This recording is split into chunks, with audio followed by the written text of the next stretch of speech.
Hi, I'm Bishop David Austin, and welcome to Sign of the Times. I want to thank you for joining us tonight. Let's go live tonight with Bishop Brian Kieth Williams.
Once again, good evening, everyone, and thank you for joining us on Sign of the Times. We want to tell you thank you for allowing us to come into your homes tonight, wherever you may be, whether you're chilling, relaxing, whatever it is you're doing. I want to thank you personally for allowing us to be able to spend this precious time with you on this beautiful Wednesday evening.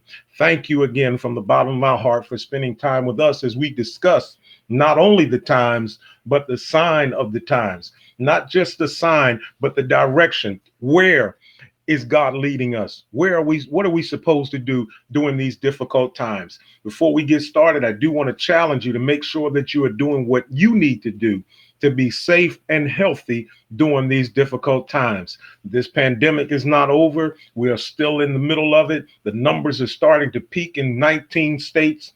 But listen, wherever you are, wherever your condition may be, we're believing that you're going to make it. Take care of yourself. Wear your mask, wear your glove, wash your hands, do whatever it is you need to do. Get tested. There are many locations that you can get tested so that you can be healthy and safe. Why? Because we need you. We need you at your best. We're here every day with wonderful guests talking to you, encouraging you, and inspiring you to live life to the fullest and to enjoy yourself to the max. My friends, we've had ultimate guests, we've had many guests, we've had wonderful guests this week. We've had Elder Prince Woodbury on Monday. Yesterday, Bishop Tyrone Smith challenged us.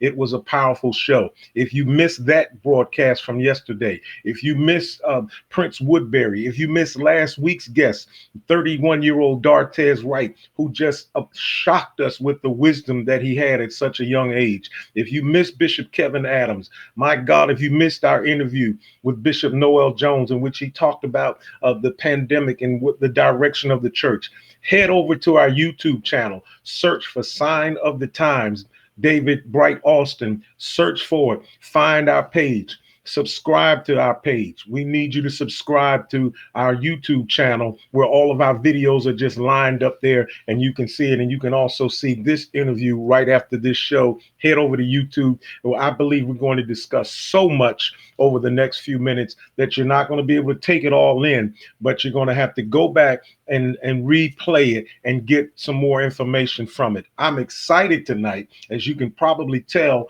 by having our guest on. I'm excited by having one of the greatest world-renowned preachers of our time. I heard him years ago. I happened to hear him years ago at a conference, and I'm telling you, when the invitation went out for him to come and be a part of this show, I'm telling you, I was almost amazed and shocked that he would even consent to come on a little show with little old me. I just couldn't believe he would come and be with little old me.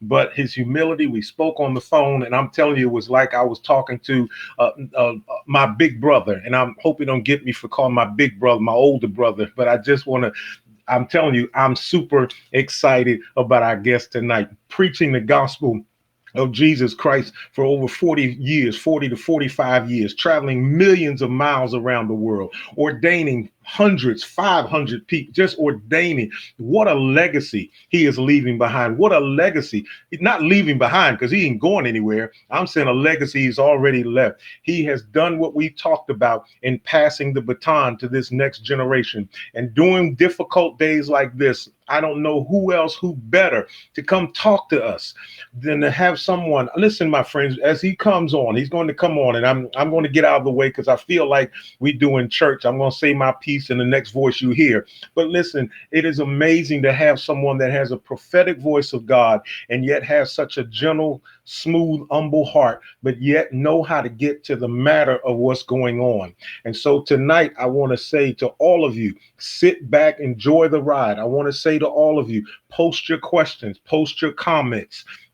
You've got to share this. You've got to share this, my friends. You got to share. Hit that button. Type in your friend's name. Type in your enemy's name. Type in somebody you think don't like you. Type in somebody that you're praying for. Type in your coworkers. Share it on your page. Get it out there. We need to hear our bishop's voice tonight as he speaks to the world through this platform. So that being said, I want you to, I know we're not in church to say amen, but I want you to hit the like button right now. Hit the like button and welcome to the screen, the sign of the time, my brother, my friend, Bishop Brian Kieth Williams. Bishop, thank you so much for joining us tonight, my friend. I am humbled by your presence. I'm humbled by the invitation. Thank you so much for having me. I really appreciate it. You're a wonderful man of God. I did everything you said about me to you. It was great to talk to you, and we just went on and on and on, and it was just like we knew each other for all our life, you know? Yes, sir. Yes, sir. You got a lot of friends on here that are hollering at you, and we probably can't get to all of all the shout outs. But one thing we can do is to talk to you and let you pour into us tonight. This is our opportunity for you to pour into us. We're going to sit at your feet tonight. And we want you to just pour into us because, Bishop, we're living in difficult times. We're living in unique times. We're living in times that we've never lived in. I jokingly said this to someone the other day. I said, people are dying that have never died before. Of course, that doesn't make sense, but it was just a statement to say that we're living in a time that we've never experienced. And when you live in a time that you never experienced, you don't know which direction to go in. And we're grateful that we have awesome voices and men of God such as yourself that can share with us some direction. That being said, Bishop, Tell us a little bit about yourself, and then I have a question for you dealing with these times, because some people may not really understand the magnitude of your presence. Well, you know, the bottom line is, first of all, I'm going to ask everyone that's on to hit that share button. You need to share it now. People do not listen to reruns that much or replays that much. You really need to listen live, have your questions, your input. I cannot stress enough. This is one of the most important times. You talking about a word from the Lord, yes, and it's going to come educated and intelligent and articulated with anointing. So you don't want to just lay back on this, all right? We came prime time. We were scheduled to do this 12 noon. We changed it to this time so that we can reach more of you without distraction. So please do that. Share it to the doc, share it on your page. If you got to share it 3 or 4 times, you can always take it off. This is important. Everything else is on television. They don't have the answer. We have the answer. Yes, You know, someone said years ago, a bishop, they said, Jesus is the answer, but what are the questions? that's right. You know, they said, who's going to lead us? What we going to do? Where do we go from here? All right, we got some answers for you. So you need to share tonight. And that's what I would like to say. In terms of where I'm from, I am from Baltimore, Maryland. I pastored for about 30 some years in Columbus, Ohio. We raised up 6 Bible schools, got a whole bunch of people. We ordained over 500 and over 45 churches, traveled over 3 million miles, and television, radio, books. I preached on every major platform you can imagine, Yeah. all the networks. So this is not our first rodeo, and we only say that simply to say, when Jesus said, I know where I'm from and I know where I'm going. All Because right. all that is a resume. It don't have nothing to do with right now. And if you don't have it right, if you're not current right now, it don't matter where you've been. But we are Uh, current because there's 2 levels of truth. There's foundational truth and there's present truth. And we are walking in not only the foundational truth, but in the present truth. all right. Well, Bishop, let's get started, because I really want to. I value your time, and I value your word, and I value what you have to share with us tonight. Bishop, we're living in, excuse me, as I said before, unique times. And because we're living in unique times, it's almost like we're fighting two separate battles in this one battle in the world. We're fighting a battle in the world with this pandemic. But then here in America, we're fighting a battle that is spreading out over the world, because we're all over the world. Bishop, I want to ask you about a question, because you mentioned that you're from Baltimore and I'm a little further north than you. I'm from Philadelphia. And Okay. there's a movie that I love to watch called Philadelphia, with Denzel Washington and Tom Hanks, in which Denzel Washington was an attorney and Tom Hanks was a patient, a client of his. There was a scene in the movie, Bishop, in which Denzel Washington placed his client or witness on the witness stand, and he said something that I like to often say to my guests. He said, "Explain it to me like I'm a 6-year old." That means break it down. That means I don't understand, and I need you to define it for me like I'm a 6-year old. My question to you tonight, Bishop, if you can start us out on this path, define for us, because we're dealing with a pandemic, but we're also dealing with racism in America. Define for us what racism is. What is racism? Bishop, I would like to say this to the audience in answer to your question. I'm going to get there in just a moment. I Okay, just want to make a few introductory comments just to sure, kind of, because, you know, all these hashtags I have, they probably don't know where I'm coming from. right, So I want to follow your lead on that, man of God. But let me just make a few introductory comments. sure. You and I had a few moments to talk, and we agreed that there's going to be about 5 areas we cover tonight. Uh-huh. Discussing race, Hmm. and then defining racism, then divisions of racism, and fourthly, devils involved with racism, and fifthly, what we're going to do about racism. Right. So let me just start off by echoing your point that these are, as Dickens said, the best of times, the worst of times. Hmm. Paul said that they are perilous times. That word perilous means fierce. That word is used in reference to the demoniac, how that he was literally fierce. So these are fierce times, dangerous times. Now I want to put it into modern vernacular. 3 different expressions is what the Lord gave me the other day. He said, we're living in a season of suddenly. There are going to be many suddenlies that take place. Like suddenly the pandemic came. I mean, people forecast, predicted, but we didn't know when it came.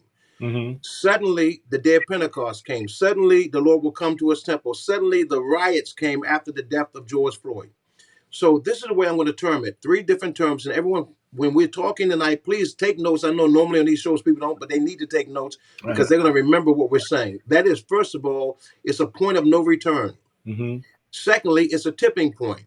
And thirdly, it's a turning point. Now, when I say point of no return, that word point of no return implies or expression when an aircraft, for instance, has gone so far that it doesn't have enough fuel to go back. It's at a point of no return. The pandemic basically said America can't go back to what America was. We can't go back to the same way it was. We can't go back to church the way it was. There's some things that have changed. Mm-hmm. That's a point of no return. Secondly, the tipping point means there's a critical juncture you come to that basically accelerates what's getting ready to happen. And I would say, as it relates to, for instance, Black Lives Matter, or with the race situation in America with police, what they say, supposed police brutality, unarmed black men being killed, I would say that was the Ahmaud Arbery death, when in fact he was killed while he was jogging. I mean, that's the most innocent thing in the world. Right. And someone wasn't even a police officer, just felt like his life meant nothing, could come up on him and just kill him. That was a tipping point. And the fact is, it took 2 or 3 months to even charge those guys. And then finally, the turning point, for instance, I will give an example in history. Rosa Parks, when she refused to get up, that was a turning point. Gettysburg in the Civil War, that was a turning point. Well, with this thing with George Floyd, having to watch that, even though we've seen other tapes, but he touched every button, calling on his mom, people telling them, begging them to stop, and so on and so forth, and just seeing an innocent man saying, "I can't breathe," and watching that agonizing scene, it did something. So we know that this time is different. But I studied recently, this weekend, in fact, and Bishop, I discovered that Lyndon Johnson, the former president of the United States, 1964, at the time that Robert F. Kennedy was Attorney General, John F. Kennedy had been killed, that Lyndon Johnson and that Voting Rights Act made a speech. And here's a quote. He says, "At times, history and fate meet at a single time in a single place to shape a turning point in man's unending search for freedom." So we're right there now. History has repeated itself. Now, I want to quote again from the president that he succeeded, and that's John F. Kennedy. John F. Kennedy, when he addressed the problem with the black people, and this is what I want to say, because this thing is bigger than even the church. This concerns the kingdom of God. This is what Kennedy said. He said, "We face, therefore, a moral crisis as a country and as a people. It cannot be met by repressive police action." He said this while he was yet living. "It cannot be left to increase demonstrations in the streets. It cannot be quieted by token moves or talk. It is a time to act in Congress, in your state and local legislature body, and above all, in all of our daily lives." This is the President of the United States. This is how presidents are supposed to talk. It is not enough to pin the blame on others, or to say that this is the problem of one section of the country or another, or deplore the fact that we face. "A great change is at hand," he said, "and our task, our obligation, is to make that revolution, that change, peaceful and constructive for all. Those who do nothing are inviting shame as well as violence. Those who act boldly are recognizing right as well as reality." End of quote. Now, one more quote, and then I'm going to answer your question, man of God. But I will take a breath. I know you want to chime in. We have this thing. I told you I'd have to take 5 minutes at least every time, because That's all right. That's all right. That's all the right. way it's gonna flow. Now, I want to see Bishop. I don't know if you heard this quote. I shared it with a friend of mine today, another bishop, and he had heard, but he couldn't guess who said it. I said, "I need you to guess who said this," because here's the flip side of that. We know what the president said. We know what the government should be saying. Now, here's the flip side. Because in some white people's minds, especially, we won't let this die. We just keep on beating a dead horse, and why? What in the world? This is a new day, and what are you talking about? Right. And we have a lot of, let's be quite honest with you, we have some black preachers who never seen a crisis or controversy that they're not going to take advantage of and promote it to the nth, to act like there is no change. There's nothing progressively being done. That it's just the same as it was 100 years ago. Right. Now, that's an opinion, of course. That's not a word from God. That's my opinion. Now, here's the quote, Bishop. I'm going to ask the audience to see if they can guess who said this while I'm talking. Put it on your screen or on your comment if you can guess. "There is another class," it's kind of time did it. "There's another class of colored people who make a business of keeping the troubles, the wrongs, and the hardships of the Negro race before the public. Now, some of these people do not want the Negro to lose his grievances because they do not want to lose their jobs. There is a certain class of race problem solvers who don't want the patient to get well." Wow. Any guess? I have one guess. And that's one person guessed Fannie Lou Hamer. That's a really good guess, but that wasn't Fannie Lou. Hit that share button, y'all. What guess you have, Bishop? Let me tell you, the reason I don't put you on spot, man of God. Here's my point. When I heard it, I was like, "Oh It, no, he didn't it say that." almost sounds like it almost it, sounds like something Dr. King would have said. it was Booker T. Washington, All right, all right. and he was accused of being passive and docile. But Wow. he basically said, "Here's what I want to get to: that a certain class of race problem solvers who don't want the patient to get well. In other words, no matter what the government does, no matter how much we progress, they're going to still harp on this and harp on." And you already know that the human element is involved in policing, which means you can't legislate love, and all kinds of things can happen. We have people in our families and friends of the police officers, and they only have a split second to react to anything. They want to live too. Right, right, So there's some people I'm trying to say up front so that people can just rest, especially anyone that's white that's watching. Just rest. right. This ain't to beat up the white people. This ain't to beat up the Exactly, police. We ain't exactly, coming from there. We exactly. already know we got people that's harping on anything and trying to make it more than what it is. Right. And Bishop, I'm so glad that you said that because it's something that I've been saying all week. I mentioned it one of the shows this week. Years ago, there was a stereotype with the Oprah Winfrey show, as if it was a man bashing show because all the shows talked about men and how bad. And we don't want to get to a point where every time we discuss racism, that it's a white bashing show. We don't want to do that, but we do need to do something. I have a quote for you, man. I want to see if you All will. right. And I say it all the time, so maybe someone will know who said that. They said that the world is an evil place to live in, not because of the people that do evil, but because of the people that see the evil and do nothing about it. Let's Well, see the it. best guess I can give you is Edmund Burke. No, For no, evil, for evil to succeed, it's only necessary that good men do nothing. yeah, no, you not quite. It was the great Albert Einstein that said that Okay. the world is an evil place, not because of the people that do evil, but because of the ones that see it and do nothing about it. So, all right, floor is yours. No, here's the thing, Bishop. Discussing racism. The point is, this is an uncomfortable conversation, Hmm. but we are able to make it a meaningful dialogue. Yes, yes, I'm of the firm belief that God uses different things and gives them multi-purpose, which means some of them are teaching or teachable moments. right, exactly. Now, racism, quiet as kept, without going into ad infinitum, is the big elephant in the church sanctuary. All right. Now, it used to be we were in the nursery, we were in the kitchen, we were in the parking lot, we were on the piano sometime, but we certainly weren't behind the microphone. Uh-huh. Right. Now that's changed. Mm-hmm. So many invite guests, many have them on the front row, and on and on and on.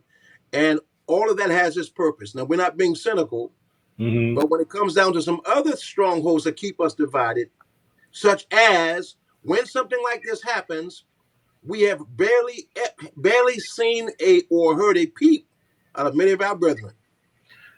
I just had a conversation this morning with Bishop Noel Jones, and he was very adamant asking this question, where are the evangelicals? He said, where are they? You So see, and this is a point, man, and this is the point. So I mean, we could that's a whole show by itself. But my point is, all right, we're not going to decry all the things. I'm not going to try to go into all that. We already know that's an issue. I just want everybody on the same page to acknowledge. I want my white brethren and the black brethren to acknowledge this is Houston. We have a problem. we have a problem. We have a problem. Can And we at least acknowledge that? we have a problem. We have a problem. And just And because you want the problem to go, you want me to stop talking about the fact that we have a problem. Why does everything have to be about race? exactly. That's the line to basically say, can't we finish talking about this, or is it time that you guys need to stop beating a dead horse? But the horse isn't dead. It ain't dead. It ain't dead. You think it's dead because you got your knee on our neck, but the horse ain't dead yet. See, now here's the thing. Now here's a perfect, I would say, question to ask to put white and black in the same mindset and on the same page. There was a book written in the 60s called Black Like Me, where a white guy pretty much made his skin become very, very dark and started to live his life as a black man. He wrote a whole book about it. He didn't like what he had to go through. All right, there are other experiments like that. That's in the 60s. All right, 2020. 2020. I would like to ask my white brethren, okay? I would like to ask my black brethren. If I'm going to give you 4 examples. If you were, for instance, were to go to trial and you know that you were facing an uphill battle and you were given the choice of being white versus black in that trial, which one would you choose? In other words, if you knew that, okay, they're not giving a real break to black folks, they haven't, disproportionate sentences, black robes, white justice, they throwing away the keys, but you know that has not been the same, and you know that this has been going on. Most likely, if you could be black for about, or be white for about 2 hours or 3 hours or 4 hours or however long that trial, like, you probably take the black. You probably take the black bait to be white. How about getting a job? If you knew the difference between feeding your family and being on the street for that moment of that interview, you could choose what color you'd be. Most likely, might choose white. Most white people ain't gonna say I choose to be black. They wouldn't do that. Bishop, may I respond to that before you, Apostle? I'm sorry, Apostle. Uh, may I respond to that question you asked? Absolutely. If it were me, I'd choose to be white. But see what I'm saying? I mean, See, and we're not talking about denying our race. We're not being no, we're facetious. talking I'm about just gaining making a an point. advantage. If you knew that you were dealing with hostility, prejudice, racism Right, that's institutionalized, and you know I could just change my complexion for a moment and get through, what would you do? right. I'd gain an advantage. Same thing holds true of a house. You know, we're gonna look for a house, right? They have a different set of rules and circumstances and qualifications, and it's the same way. Maybe not economically, but when it comes down to preconditions or looking and scrutinizing, and we're not making this stuff up. You have to be Yeah. black to know we ain't making this up. I was When t- I we was I was told recently in a job interview by a person, you know, you coming into this interview at an unfair advantage because you're a 6'2", 270-pound, dark-skinned man with a beard that can look intimidating.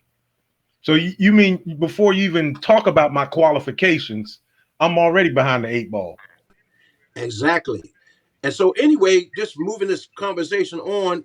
Same thing with the police. If you get stopped and you already know as a black man the rules are different, we have to almost take a course in how to respond to the police when they pull up on us. Oh yeah, And I'm it not doesn't matter. It doesn't matter. I've already given an illustration. I lived in $1 million house, had a brand new Mercedes Benz, and I got pulled over in my neighborhood, a block from my house, and I got scared. This is 7, 8 years ago. I got out the car because I'm not used to getting pulled over, and he screamed at me, "Get back in the car! Get back in the car!" Maybe he could have said I was coming at him. He could have done it. I wasn't doing anything. I could have been one of those statistics. You feel me? right.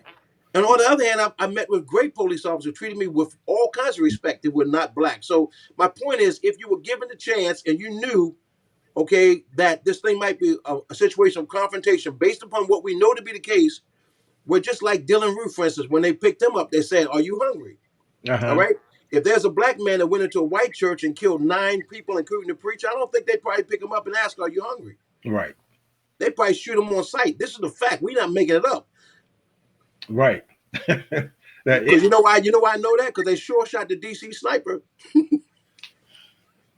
They found him in this car and they shot him, Doc. No laugh. I ain't laughing at being blight, but I'm making a point. It is different. If we can at least acknowledge that.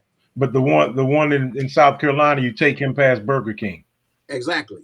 Yes, It is what it is. it is what it is. So we just want people to know we're not making this up, okay? We're having a good conversation. If we had white brethren on, I have white brethren that would be acknowledging it left Right, and right right, because they're ready to talk, man. And they've been right, talking to me privately. They're ready. This ain't no us versus them or me right, versus you. This is we in this together. right, right. You know, when the tide rises, all the boats go higher. That's So it. I like that. I got to use that. yeah. So here's the thing, man. The definition of racism, without being all technical. I want to put 2 words in your spirit, Bishop, that really are strong with me. One is translation and one is interpretation. Okay. My wife is Brazilian. She speaks Portuguese. I preached in Brazil before, and I was preaching through an interpreter or through a translator. Now, if I say, "For God so loved the world that he gave his only begotten son," I don't know what they would say. Or let me just put it like this. Let me use another illustration, say Spanish. All Yeah. right. In Spanish, for instance, if I said race, we're discussing race, right? All right. If I said race, they're going to say in Spanish, Carrera. I think All that's right. how you pronounce it, Carrera. Now, what that translator did was repeat the word in Spanish that I'm saying in English, but they did not interpret. Yes. Right. Right. Because the interpretation, if you look up the definition, it depends on what context. Even in English, Apostle. Exactly saying in English, it would be career. When you say like the race, your race of your life, or your career race, it could be referring to running. It could be referring to an actual race. It could be referring to rushing. I'm racing. It could refer to dashing, sprinting, pursuing. Space race, a Uh-huh. contest. Right. So my point is, the interpretation is just as necessary as the translation. Right. So when you say race or racism, it does not mean the same thing to different people. Right. Right. Now, Exactly. the third word, Bishop, that I would use is explanation, Okay. because we have a translation, but the translation needs an interpretation, and the interpretation actually is an explanation. All right. So there is race, and then there's racism. Uh-huh. God created the races. People say, hey, but one race, well, it's one blood of all nations.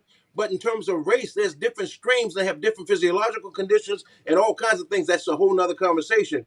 So the point I'm making, when we get into this interpretation and explanation, I'm trying to just give the substructure so they can understand the infrastructure of the subject. Mm-hmm.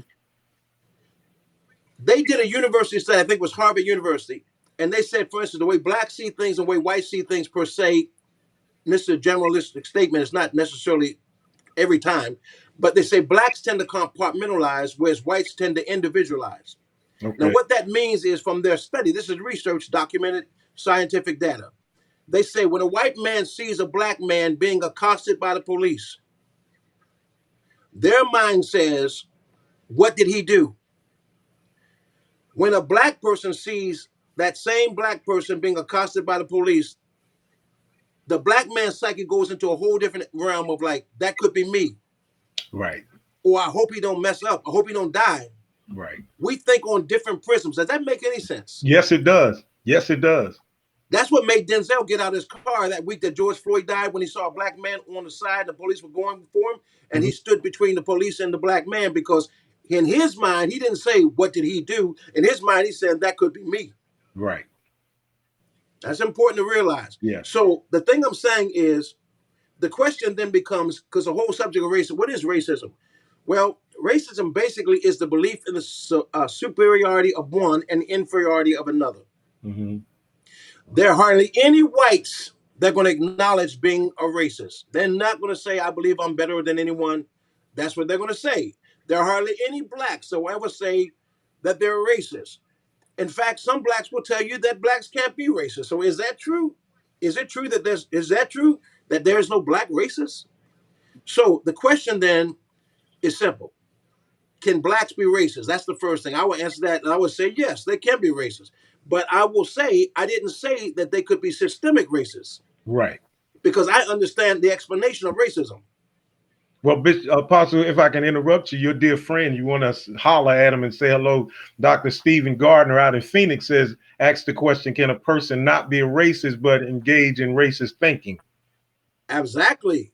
And that's, again, we get into bigotry, we get into bias, we get into prejudice, we get into different levels of racism. I'm trying not to overcomplicate it, but I'm a thinker. I'm an analytical thinker. And Mhm. this is important because people will denounce racism because they think it means one thing, but it's a lot of levels of it. Right. So to answer this question, I would say yes, absolutely. I'm going somewhere, Bishop. Here it All right. is. I've never concluded that blacks couldn't be racist, but they can't be systemic racist, because systemic racism is based in racism, but it includes more than racism. In other words, blacks. Here's the first thing: blacks are generally non-racist because hardly any black thinks they're superior to any white. We don't think that. Wow. Our whole thing is just trying to be equal. We want to be treated equally. Wow. See, we the one quoting Thomas Jefferson, Right. that all men are created equal. They Right. come up with all kinds of theories to prove that ain't true. We're not on record saying we're superior. They're on record saying they're superior. Ask Abraham Lincoln. Ask Thomas Jefferson. And these are the founders. So we're going to make America great again. It kind of horrifies us because we compartmentalize that. And you think of it being during the days of Reagan. We think of it during the days of slavery. What kind of great you going to make it? Massa? I'm Wow. just saying. That's good. That's We good. hear it differently. You make America great again. That intimidates us. Right. When was When it you great? start talking, When was when it you great for us? When you start talking about bringing out the dogs and ominous weapons, Doc, Right. our mind go back to '63 in Birmingham and seeing old women bitten and children bitten. That Right. is not, that don't, that our mind go to the Hitler with the German shepherds. You know what I'm saying, Doc? We see differently, and this is important for people in power to understand. Yes. Wow. Let me move with this, Bishop. Go ahead. So here's my point. We don't have the systems in place to discriminate Hmm. because normally we're not hiring and we don't own the thing. We don't have this. We're not in position to oppress because we're not in a position to oppress. We're Hmm. not in position to subjugate. So we cannot be systemic racism because we don't have the tools. I can't shoot you with an AK-47 when I don't have one. Right. I hope I'm making sense. Yes, sir. But when it comes down to your question of Stephen, he says that question, and I would say, but both blacks and whites can be prejudiced. That means to prejudge, as we know. So you got some really prejudiced blacks, and they don't like white folk. They've had bad deals with white folk, don't trust white folk, and have had experiences where white folk come in one way and they really have a different motive. You got white people that got beat up as a child by a black dude and they didn't do nothing, or they're watching TV and seeing the caricatures and the stereotypes, and they have preformed or prejudged Hmm. ideas. I get it. I have been prejudiced in my life, but never a racist. You And I'll making tell you how I you know. making I'm gonna hit. We're gonna go. We're gonna go to that elephant in the room, Doc. you making Because good. I was a black man. I never had enough against white folks, but I never was attracted to a white woman. You understand? Right. I was attracted to my beautiful black sisters. There Uh, was nothing in a white woman that I was attracted to. Nothing against them. It just wasn't my preference. So what some people would say is prejudice is preference. But when that becomes a doctrine where you pour it into your children, like Kenneth Hagin Jr., the son of Kenneth Hagin, said to his daughter years ago, and this is why he and Fred Price fell out. This was in the 90s. He said, we play with them, but we don't marry them.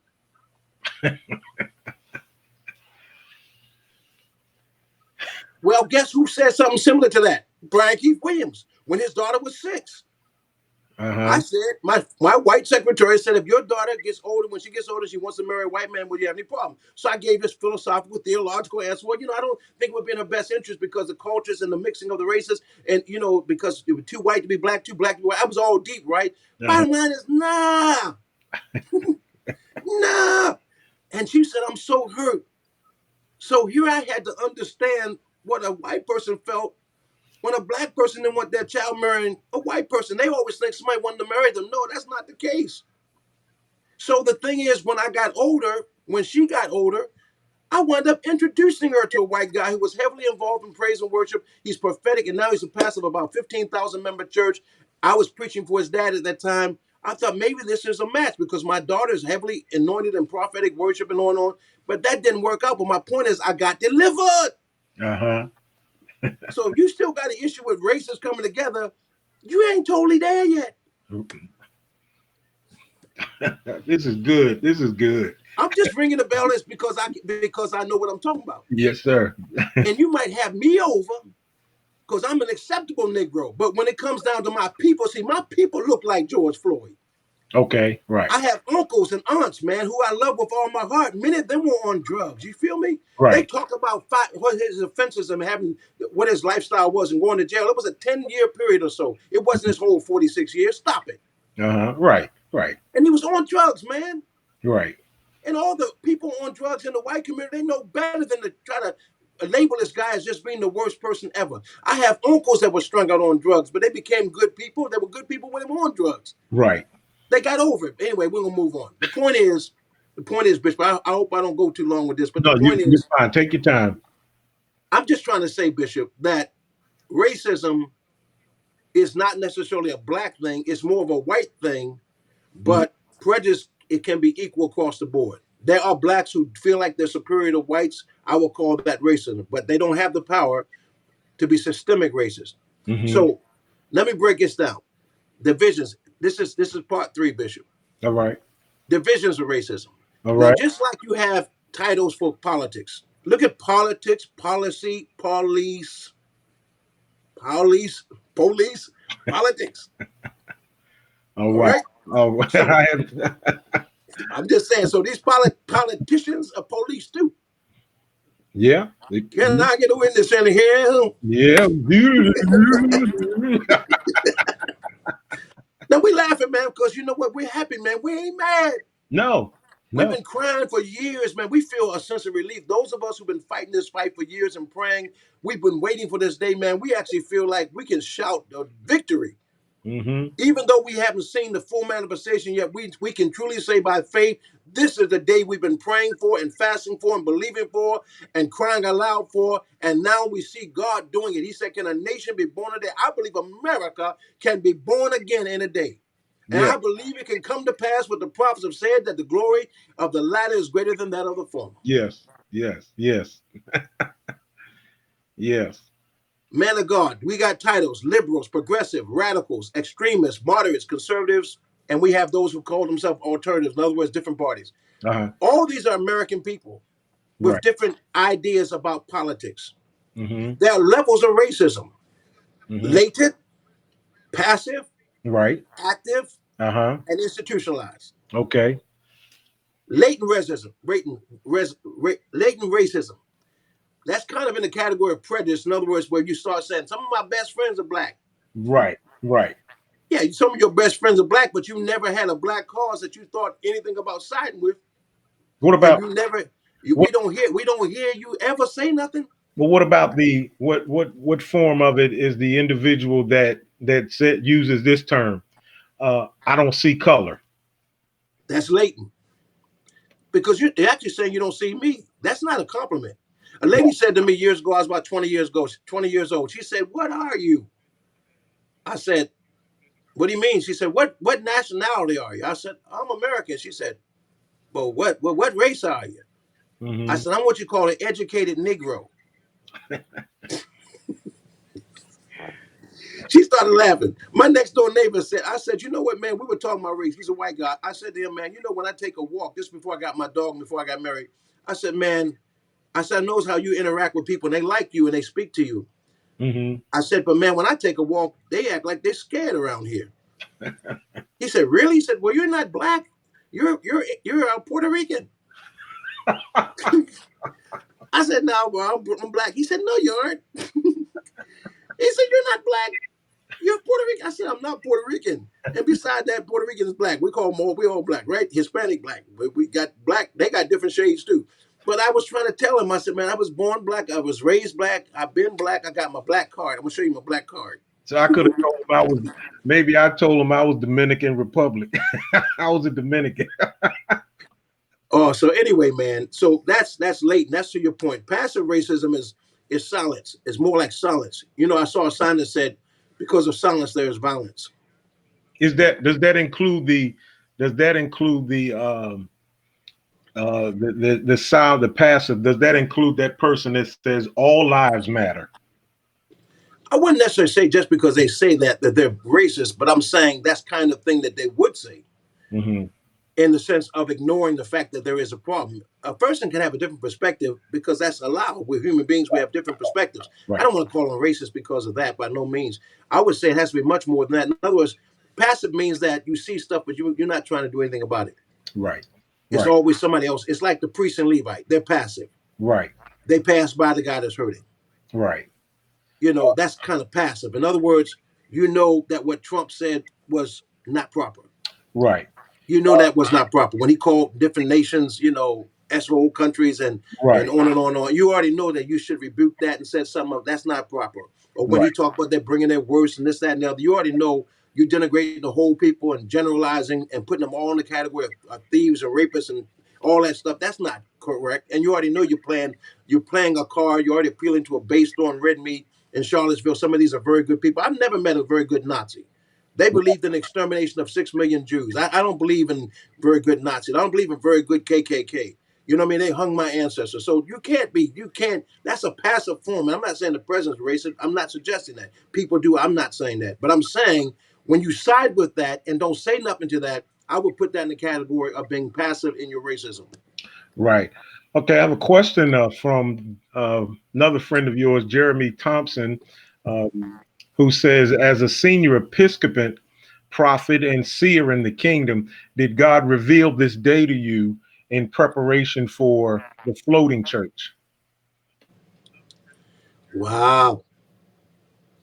Say it one more time. As an As a official senior episcopal, okay, I'm reading it. prophet and seer in the kingdom, did God reveal this day to you in preparation for the floating church? Yes, I mean, that's an expansive answer. It's a wonderful question. Thank you for asking it, by the way, Jeremy. I would simply say, yeah, I was preaching this as early, this message that I'm preaching today, right now, in this moment. I was preaching this in 1992. Mm-hmm. And the whites in my congregation loved me for it. I was one of the few black pastors that had more male members than female. Okay. Wow. Because as I explained to my wife today, women tend to like preaching and men tend to gravitate to teaching. And that's why the mosques are full of men. And I had men in every major position. I mean, I had women in ministry and all like that, but they were around the walls. I knew this day was coming, and I preached. I had, I preached shoulder to shoulder, state of the nation, black man, you make God sick, the affliction of Cush, run Cush, I run, shoulder to shoulder. These were some of the classics. What the X is going on, Malcolm X. So my point is, in terms of the floating church, I will put it a little bit more modern, even than that term. That came to me about 7 years ago. I would say 2020, I was directed to Acts 2020, where they met in the temple and in the houses. Mm-hmm. And I prophesied coming into this year that in 2020, that God was going to bring many churches from the homes. I said that. Mm-hmm. I had no clue how he was going to do it. Mm-hmm. So when all of a sudden we had to be putting our homes and come online, the Lord had already spoken. So me, I call, you know what I'm doing? I'm upgrading now. All right. I'm upgrading. Then shall you know as you follow and know. And I'm upgrading. Like he started off with Abram, but then his name was Abraham. So Right. I'm upgrading now from the floating church. It's not just the floating church, but it's the flowing church. All right. I like that. I like that. I like that. All right. Well, get to your point. We dealt with defining, discussing. We got passive. Still got to get the active and institutionalized. Right. Now, active is a kind of where you have an issue with people active, where you actively oppose interracial marriage, where you actively oppose. You would never sit under a black pastor, you would never sit under a white pastor because you just that is kind of an act of racism because you're basically saying that their worth in God or their ability to lead you is determined by their color. So Uh-huh. it's kind of example. I hate to use as an example, but think of a famous black preacher like a Noel Jones, since Right. you've had him on. All Mhm. right, Noel can preach as good if anybody in church history. Am I correct? Yes, sir. And his church probably has Especially, some whites, especially the especially, Hispanics. especially if you ask him, Well, I know Bishop Wells, so he's gonna we go kill way me. back. We're peers actually. So here's the thing. I'm making a point.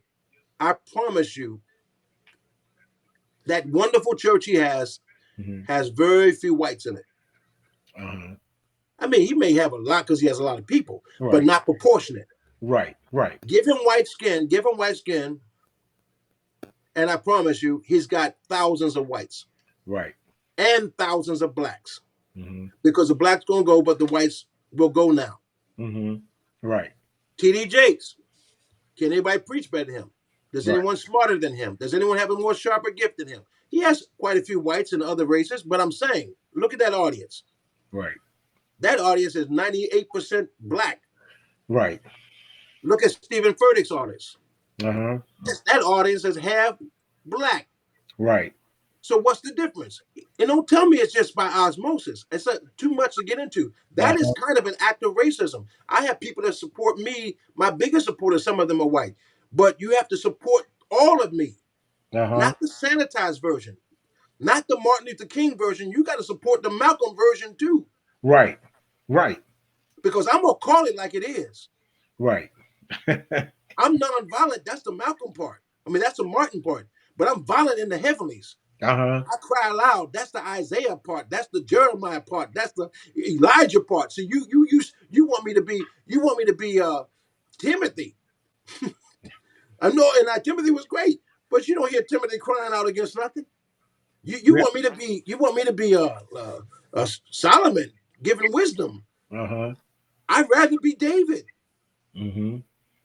You feel me? Yes, sir. So you can't like the Solomon part of me and not like the David part of me. And Right. this is why many blacks don't have whites, because the That's whites right. like they like the I like Sutherland that. part. They don't I like want the that David name, part. David. I like that name, David. I got a wink. I I never got a made, wink. yeah, well, you know, I never made that announcement before. Does that make sense, Bishop? Yes, it does. Yes, it And does. if you disagree, man, please speak, because No, I'm telling no, you, sir. I'm not I, suggesting I have all this from God. no, sir.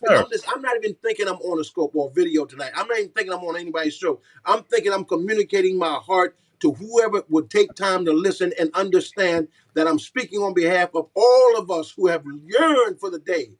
As Dr. Martin Luther King said, when all of God's children, black man and white man, Jew and Gentile, Catholic and Protestant, can join hands and sing together, in the words of the old Negro spiritual, free Free at at last. Thank God Almighty, we're free at last. all right. I finally feel like I'm just about You, able to say it. as if you could see the light at the end of the tunnel. Chanda, Yes. Usana Mama say. Yes. My Yes. God. Eh, And this is what I want the white brethren to realize, that this, don't be intimidated by this. Don't think that, oh my God, what's happening to my country? Oh my God, what's happening to the church? What's happening to the church is we getting ready to be greater than ever. We Yes. getting ready to see the harvest. What's greater than us standing shoulder to shoulder? Martin Luther King tried to teach you, but you didn't know he was a prophet. You thought he was a troublemaker, a Baptist preacher. You talked about him because he was found to have this or that and other wrong with him. As if you don't put Trump to the same test. You don't put your preacher to the same test. He wasn't perfect, but he was shown enough a prophet. Yes. And he understood the black man was sent to America to heal the soul of the nation. That's what he said. And He said the white man needs to be freed from his guilt, and the black man needs to be freed from his fear. and now we're going through a period of time because you mentioned that doing the homegoing service for our brother on the last week or so, George Floyd. We're going through this thing in which they're trying to kill and destroy Reverend Al Sharpton because he's saying that it's time for us to.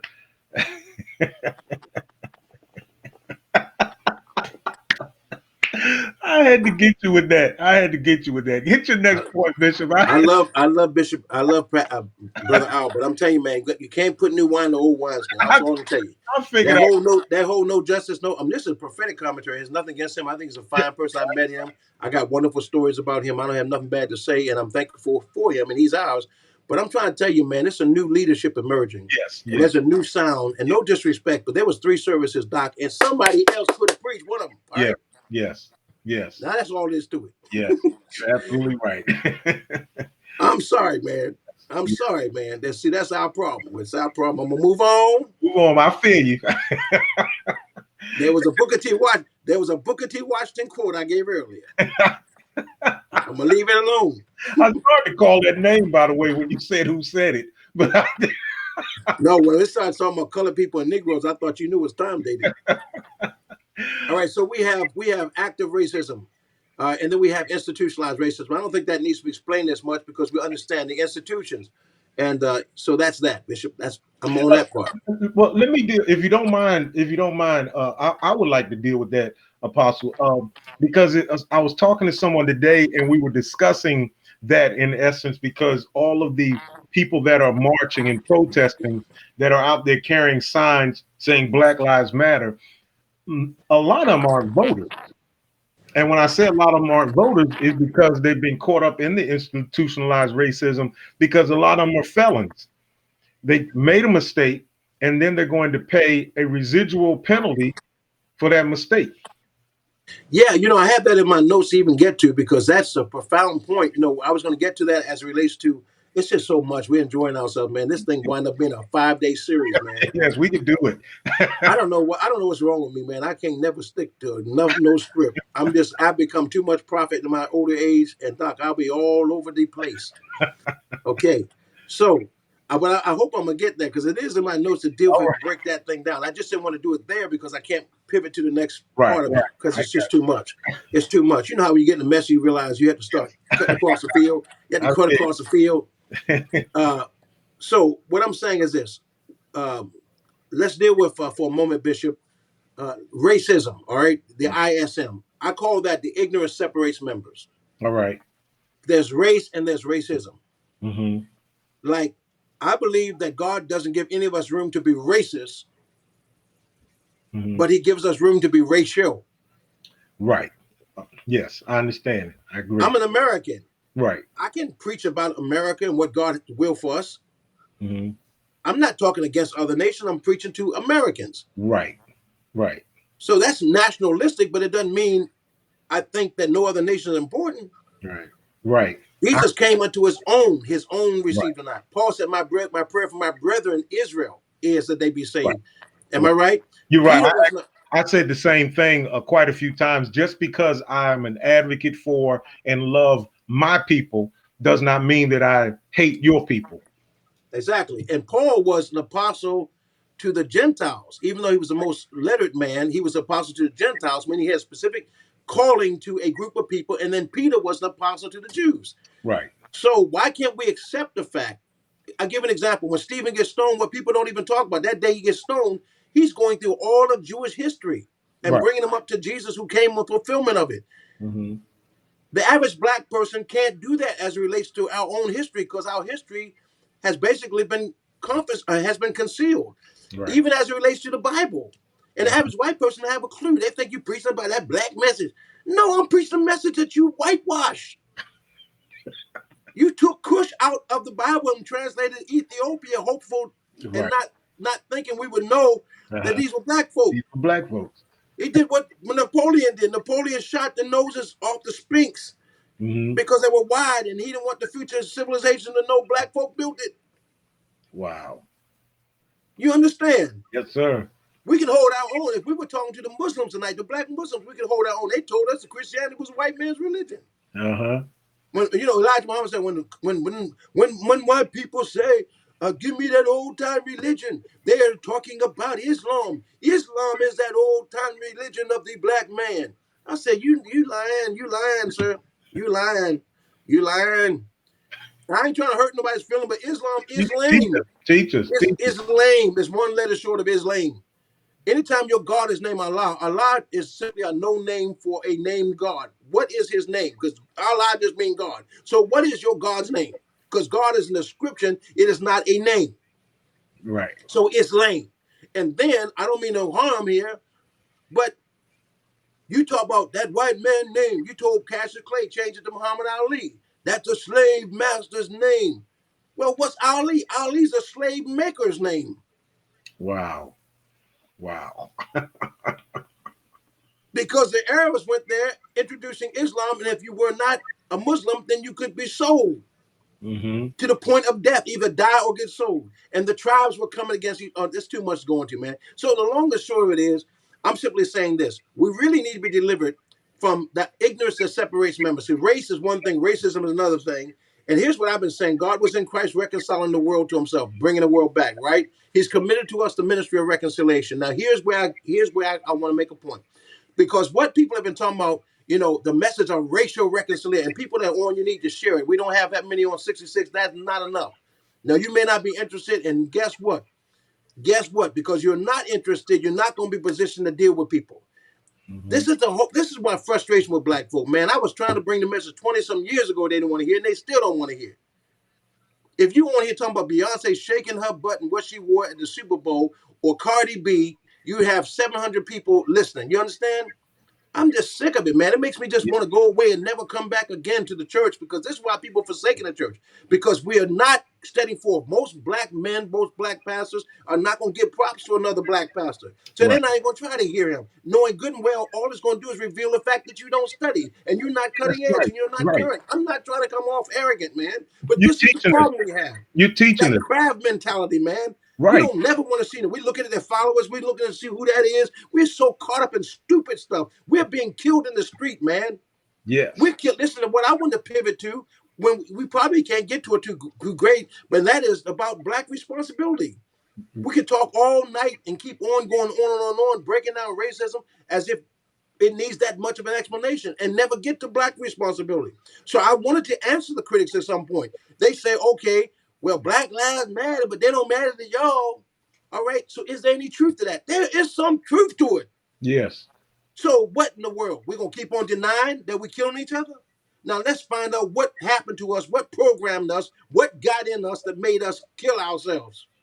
What has they done to us? What has anybody done? What have we done to ourselves?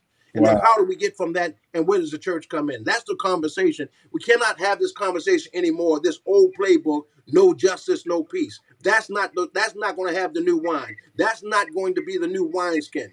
That's not going to draw the millennials. The millennials are out there because they don't have the issue we have. They've not dealt with the segregation. They've not dealt with the race. They've not dealt with the prejudice. The white people are buying the rap music. The problem is, listen to what's in the rap music. Right. And guess who they are? Black people. And guess who they come up out of? Most of them were raised in church. In the Most of them church. have no Right. father. And so I'm Right. saying to you, when do we caught the madness? When does the Spirit of God come in? Man, the Spirit of God was over the earth, was waiting on a word. What is the word of the Lord to this? Wow. Can the bones live, Ezekiel? God didn't say Right. they're gonna live. I want you to stand them. Watch what I do. He said prophesy. Teachers. It's always gonna take a word, man of God. Teachers. Teachers. And if somebody tell them the truth, you sit around and think they getting off or getting rich. Ain't nobody paying for this. Ain't nobody Right. paying for this. This is free. That's We right. give it our time. Our That's time right. is worth much. You looking at 3.5 million miles. You're looking at, I'm not trying to boast, I'm saying, you're Yeah. looking at experts, people that give their life for this, and you won't even take time to share it or take time to sit and listen. Right. And I'm Wow. saying, man, I'm just sick of it, what's going on in our community, man. I'm sick of it. Speak I'm to sick of it. speak to us. Speak And to us. blame that on the white man. Blame that on the white man. Blame our hate. Now, I can tell you how they put us and set us up to do it, how the thing hasn't been broken, but you can't blame them on what you have to take responsibility for yourself each and every day. That's right. You feel me? I feel you. You teaching us Let tonight. me tell you something, man. Let me tell you something, man. I was on TBN with Kim Clement in 1997, right? I've been Mhm. on many, many times. I was on Kim Clement. I was on Colton Pearson, Bishop, whoever. Every Mhm. time I went on TBN, man, I was always humble, quiet, Mhm. and almost they were trying to pull word on me. I was always deferring, to the other prophet, and when my time came for the stage, I was so busy trying to convince somebody I was humble, I didn't say nothing. I just said to myself, I may not get another stage. They may look at you and think they don't know you. They don't know Bishop David Austin. So therefore they ain't coming on, or they won't come on, or don't pay it no attention. But they have no idea who Obed Edom. David didn't know who he was either. Wow. But God knew who he was. Can I get a witness in here? Yeah. God knew who he was. Nobody knew who George Floyd was either, did they? But God knew who he was. And that's why that woman, when she said, Candace Owens said that we go to the bottom denominator, talking about we always celebrating somebody that's a low life. I'm saying to myself, we just like God then.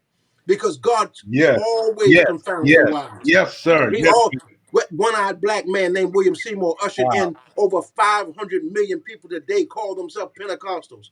Over Wow. 500 million people call themselves Pentecostals from a one-eyed black man in Wow. a stable who got put out of the church because the white folks could not stand the fact that a black man was leading them, whose church actually broke up when they took his mailing list and went up north. The same spirit that's been in the church since then, racism. We don't have time to talk about this. This is not a new thing. We mad at Farrakhan because he said this and say that. You know what? We need some Holy Ghost filled Farrakhans. We That's need some people that understand the whole concept of Jesus, amen, the Lord suddenly coming to his temple and purifying the sons of Levi, that may offer an offering in righteousness. This is what we need. wow.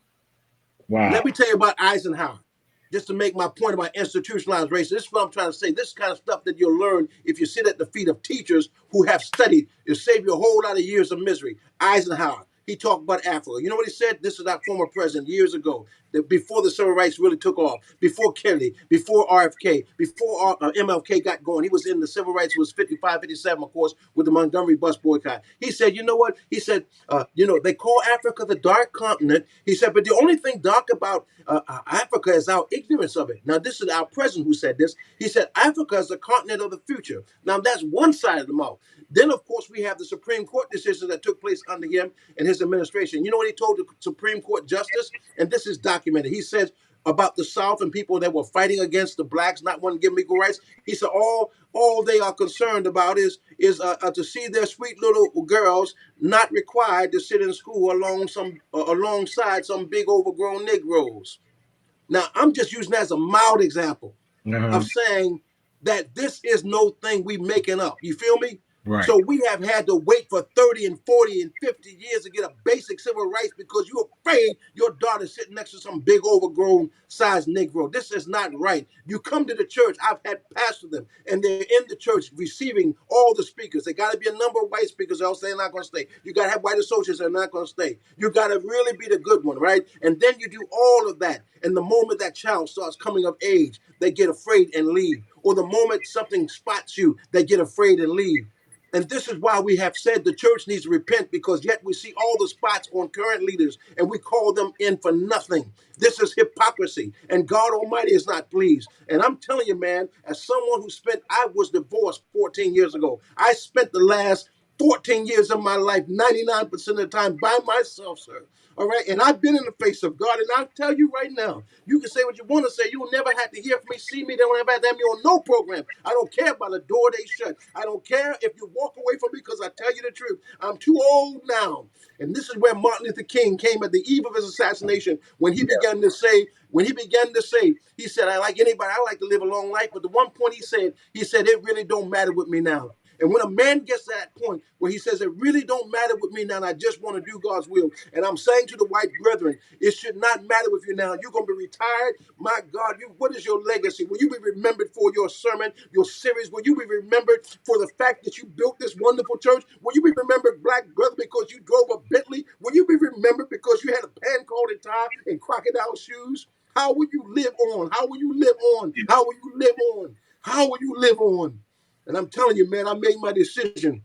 I don't get everything right. I get some stuff wrong, and sometimes I find out later on I didn't have enough study time. I must have needed some more time. I get it. I mess up. I say it wrong. I get angry. Sometimes I'm in my flesh. I don't mean to be, but my God, my God, is there enough love to cover, brother? My God, you talking about this dude dying in the street. We can't even breathe in the church, man. The women couldn't breathe for years. We held them down and suppressed them. My God, half the church couldn't breathe because we didn't develop them into their ministries and what God had called them to. I'm going to leave it alone, man. Don't get me. I'm sorry. The prophet had kicked it on. Man, kick it in. But I'm going to turn it back over to you, Apostle. But I do want to say this, and I'm going to turn it back over to you, because I'm telling you, I'm feeling this, like I'm sure our viewers are feeling this. Every show, what we do, and I've never said this before, never done this before, never asked this. We need your support on this show to stay on here. Without your support, we can only do about 30 minutes 3 times a week, but we come on every day, and we've been on here well over an hour. And so we need your support. And that's why the Cash App is on the bottom of the screen. We need your help. But I'm asking you tonight, more than just Cash Apping us. I'm not sure if Apostle has a Cash App or what have you. If someone could let us know, or Apostle, if you have a Cash App, let us know. I want to be a blessing to him. I want to be a blessing to him tonight. He didn't ask for this. He didn't come on here and say, I'm coming on if you do this for me. But to hear him pour his heart out like this, we need this. And we need more. And I'm going to get out the way and let him, because I feel him kicking in. But during the process, if the Lord lay on your heart, whatever you see tonight, whatever you give tonight, we want to bless this man of God tonight. So, Bishop, the floor is yours. Whatever God has to say through you to us tonight, please. I hate to be guilty of false advertisement, and I hashtag some things I want to just cover at least them, even Yes, if I sir. can't cover Yes, the whole. sir. So the next D that I wanted to hit was next P rather is principality of racism. I'm not going to go into Greek and Hebrew, that ain't necessary, but a principality is the highest position of rank and authority. A power in the Greek is the word delegated authority. Rulers of darkness of this world speaks of the order and arrangement, and spiritual wickedness in high places is the word poneros, which means bad, vile, malevolent, vicious, impious, and malignant. So what I want to submit to you is that as it relates to racism, that's a principality, Yes. that's a power, that's spiritual wickedness, that's a ruler of darkness. This is what the heathen makes them rage. This is what makes the nations war. We're going to hear wars and rumors of war. The Bible speaks of what? It talks about there'll be distress in the nations, okay, among the races. The gospel of the kingdom must be preached for witness to all nations. The word is ethnos, in other words, ethnic groups. So therefore, there are principalities. Like Daniel 10, there was a principality here over Persia. There's princes over different nations. This has been a demon prince that has tried to rule in America from its inception. Now, with that said, hopefully everybody's on the same page. Let's fast forward to take. I'm going to give you another quote from my president. this president called those who were rioting thugs. He said that is not a protest. It is not a statement. It's people, a handful of people taking advantage of a situation for their own purposes. And they need to be treated as criminals. A handful of criminals and thugs who tore up the place. Mm-hmm. That man was not Donald J. Trump. That was Barack Obama. All right. Okay? So he called the people rioting thugs. He did it. So let's just be fair here. All right? He called them thugs. Now let me move on up. We know what Trump did. He called them thugs too. Said when they start looting, we start shooting. All right? Uh-huh. And guess who came on and denounced that? I would never have believed a million years. I'm gonna show you that something's happening, Doc. This is a turning point. It's a turning point. Pat Robertson, I saw it myself. And he's Donald Trump's, Yes. Yes. Yes. I anointed. saw that. He's Yes. had him on. He's the next, He said, Mr. President, you can't do that. Can't do that. It's not cool. That's called a rebuke. That's called a Yeah. rebuke. Yes. Now, I'm not talking about I said it. Nobody else can say nothing else that they're coming against God's anointed. I guess Pat Robertson too old to worry about that, okay? So anyway, the point I'm making is, and he said some stuff over the years that was out there, but I'm telling you, I said, okay, I got you. This is something different. Now, here's the thing. I'm not new with this. G. Craig Lewis years ago broke down what a thug is. He gave us pictures from India. Let me just recall it for someone who may not. It takes me 10 seconds. A thug, if you trace it, is an Indian guard. Put in your screen, Indian guard, hit that share button, somebody. All right? It's famous. The term thug or thug life was made famous in the last 25, 30 years by Tupac. Put out a whole album, had a whole culture called Thug Life. All right? A whole culture called Thug Life. And he had a tattoo. And someone asked him, what does Thug Life represent? And they didn't know it was an acronym. Here's what the acronym for thug, THUGLIFE. It was the hate you give little infants, I can't say the F word, little infants, blank everyone. In other words, what he was saying, if we continue to bring children in a negative environment surrounded by racism, violence, and oppression, then the cycle will just continue. Mm-hmm. So he said, the hate you give little infants, blank everywhere, everyone. Now, so he was asked to explain, he said, well, I'm not talking about being criminal or someone to beat you over the head or the underdog. It's someone who goes out there, succeeds, and overcomes all obstacles. So he took the word thug, just like black folks took the N word, and start using it a different way. But here's my point. Let me tell you something, man. The power of death and life is in the tongue. Yes. And when you trace the root of the word thug, it's from the word thuggy. And it was a secret, scary organization in India. They were highway robbers and human sacrifice. They were stranglers. Stranglers. Don't that have to do with the breath? Don't that have to do with the breath? Yes. I wish I had a praying church. So basically, remember, man, this is an interesting story in the Bible, right? Remember, Peter says, I swear I'm not one of them. He swore. Right. When you swear, it's different than cussing. Because you use some profanity. When you swear, you basically put a curse on yourself if it be true. Right. Right. So he swore, I swear I'm not one. And when you swear, you ain't one. Mm-hmm. Wow. I was out there doing some stuff I shouldn't have done back in the day. And I ain't afraid to tell you, I was doing some stuff at times. And somebody said, you sound like a preacher. But you know what I never did say? I never said I'm not a preacher. Because I knew if I ever said I'm not a preacher, I might say, why you say that? I might act like whatever, but I would never say I'm not a preacher. You know why? Because I know that's a curse. Or swear, when you swear against yourself. Because when Jesus came out of the grave, remember he said, go tell my disciples and Peter. And Peter. Why would he say that? Because Peter swore he wasn't one. So he had to be restored the same amount of times he swore, the same amount of times he had to be restored. Wow. So my point is, when you call yourself a thug, I don't care how you change the definition, you just curse yourself. You just curse yourself to die at 25. You just curse Biggie, who's in the thug life. You just curse the Freddie Gray, who's 25. You just curse, amen. In other words, what I'm saying is, Ahmaud Arbery, same age as those guys. 25 in the Bible. That's the number of the Levite. Getting his job basically to work in a tabernacle. That's fullness of manhood. Insurance rates change at 25. In other words, it's a prophetic thing that says to you that the enemy hears you calling yourself thug. So when the president speaks over you thug, he basically curses you. When anybody calls you that, they curse you because you may be acting thuggish. You may not know any better because you're ignorant to what you just did. You might think it's cool, but it ain't cool. Because once you identify yourself with that thug, you invite that demon of murder, that demon of violence, that demon of strangulation, that demon of abortion on your entire existence. Wow. Wow. Wow. You are teaching us tonight, man of God. You are teaching us. Us. I'm looking at myself in the mirror. I'm like, I'm getting too. I need to sit back from the TV. You- I'm doing judo chops at the TV, man. I just might watch this. Like, what in the world? So anyway, man, it gets real deep because there's a whole lot of points. I'm not gonna wear you out with that, but it's like 5 points in terms of the black man himself to come to his own self-awareness. I basically put him down like this: confused origin, concealed history, confiscated heritage, continual emasculation, and cursed destiny. This is the black man's problem that the white man has to understand. This is what you done did to us, all right? This is what you done did to us, and we can explain to you the damage you have done that has been transferred, transgenerational. And you say, well, I ain't never done that. Well, yeah, but you're the inheritors of a system that did it, and you're the beneficiaries of a system that did it. And if you understand true intercession is not I plus them, it's me is them. Okay? right. You talk. Hello. You talked about the stranglers. Isn't that what we went through we've been going through? I can't breathe. I can't breathe. Wow. So that would tell me that some police are some thugs. What are we gonna do? That's the final. Well, we turn the corner, black responsibility.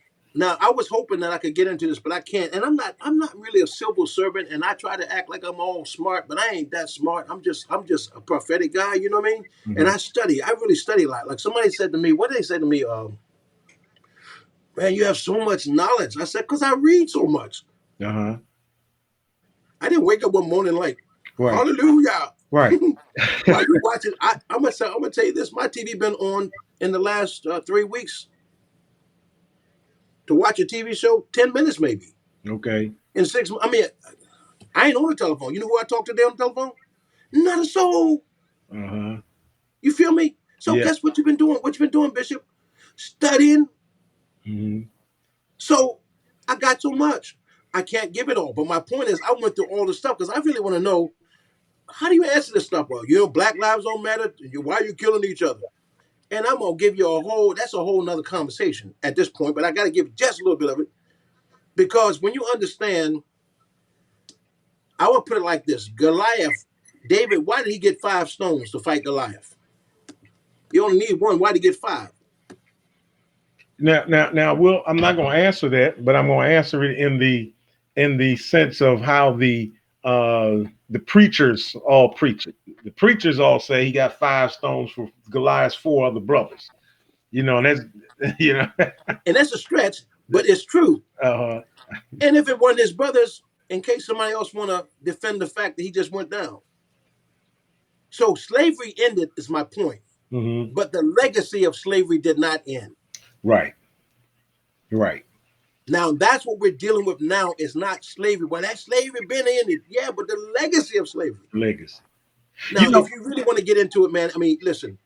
You In know. education, If I can interrupt you for a moment, because my guest yesterday brought out a point, made me scratch my head, because I thought about it in another sense. I think about professional sports, and I always felt kind of offended that I can play for the Philadelphia Eagles and get traded to the Houston Texans like I'm a piece of meat.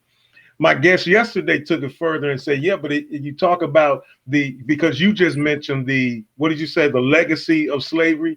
right? Yes, yesterday, who happened to be from Baltimore as well as you are, he said, look at the NFL and NBA drafts in which they get on the stage and they parade a player across there. He said it's just like the old slavery. It, yeah, but they're getting paid though. They're getting paid. Yeah, I I, get the point. I get his analogy, but they're getting paid. I Man, take. it's like a whole. It takes too long to develop, and I just want to get. I can't even develop it fully because honestly, the people are not aware of this, of what produces this situation in the hood, what produces this situation of. I called it. It's a story of an elephant that had a chain to him. Right, it's a true story. Chain to the elephant. Every time he tried to get away, he couldn't because the chain was so thick he couldn't get away. Right. Every time he get out, he couldn't get past that certain point and he would try, he couldn't get past a certain point. So after a while, you know what they did? They took the chain off of him. And he never would go beyond that point where he had been trained, he couldn't go beyond. Wow, So it's known as learned helplessness. In other words, we don't even have to chain you anymore. We have programmed you that you can't get beyond that. wow, wow. That's what happened to the black man. When you really start going into what has happened, miseducation. I mean, I wrote down just a few of them. Okay, we had, I'm going to use big words. I ain't going to explain none of them. Deracination, miscegenation, strangulation, 3/5 of a man, no rights of white man to respect, sharecropping, which is basically legal slavery, convict leasing, peonage, labor, Jim Crow, apartheid, no education, miseducation, unemployment, underemployment, overpricing, brutal policing, killer policing, black robes, white justice, mass incarceration, amen, where you go to prison, they don't rehabilitate, they warehouse you, there's free labor, privately owned, they spend $45,000 to keep you in jail rather than invest in your community and your school system, red line, gentrification, and then misrepresenting the fact, talking about this black on black violence stuff. Understand just four statistics: 2% of black men commit a crime a year, only 2%, not 98%. Anytime you got 98% success rate, that's pretty high, wouldn't you say? Yeah, I would say. All right. Second thing, poor urban whites have a violence rate of 56.4 per 1,000. Poor urban blacks have a violence rate of 51.3 per 1,000, which means there's far more violent poor urban whites with the same conditions as they are with blacks with the same condition. All right? So, in other words, it ain't that the black man is inherently evil. You put white folks in the same economic conditions and they do the same thing because it's a demon. It's not the individual, it's the principality. Thirdly, FBI statistic: 90.1% of blacks killed are killed by other blacks. So, in other words, if a black person dies, 90% of the time, it's not the policeman, it's a black person. I get it. Guess what? 83.5% of the whites who are killed by other whites, which means it's almost the same. Blacks killing blacks, whites killing whites. So we want to know why y'all killing each other. Well, All let right? me stop you right here, Apostle, because our young man that we had on last week, his name is Dartez Wright. As a 30-year-old, he said his explanation. This is coming from a 30-year-old. He said we talk about blacks killing blacks, but you only kill who you are around in your community. He said we're not around them, so we only Yeah. kill. And he said something very powerful. He said, as a young man, he said, I've never seen a black man kill another black man because he's black. He said the situation has escalated to the point where we get violent. But he said, I've never seen a black man kill a black man because he's black, but I've seen white men kill black men because they're black.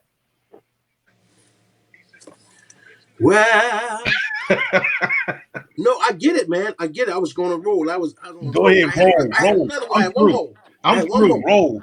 The LA Times, they said the rate of homicides, gun killings, and illicit drug fatalities are highest. This is, now check this out. The rate of homicides, murders, gun killings, and illicit drug fatalities are highest in counties where 9 of 10 residents are white and where President Trump won. Wow.